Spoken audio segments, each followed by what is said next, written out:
இதோ வாசற்படியிலே நின்று நான் தட்டுகிறேன். ஒருவன் என் சத்தத்தை கேட்டு கதவை திறந்தால் அவனிடத்தில் நான் பிரவேசித்து அவனோடே போஜனம் பண்ணுவேன், அவனும் என்னோடே போஜனம் பண்ணுவான். ஆண்டவர் இயேசு சொல்லுகிறார், இதோ நான் வாசற்படியில் நின்று கதவை தட்டுகிறேன்.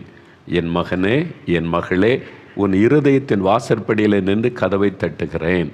உன்னுடைய வீட்டின் வாசற்படியில் நின்று கதவை தட்டுகிறேன். நீ கதவை திறந்தால் நான் உன் வாழ்க்கையில் வருவேன். நீ உன் கதவை திறந்தால் உன் வீட்டிற்குள் வருவேன். உன்னோட போஜனம் பண்ணுவேன் என்றால் உன்னோடு நான் ஐக்கியப்படுவேன். உன்னோடு நான் எப்பொழுதும் இருப்பேன். உன் வீட்டில் உன் கூடவே இருப்பேன். உன் உள்ளத்துக்குள்ளே எப்பொழுதுமே வாசம் பண்ணுவேன் அப்படின்னு இயேசு உங்களை பார்த்து சொல்லுகிறார்.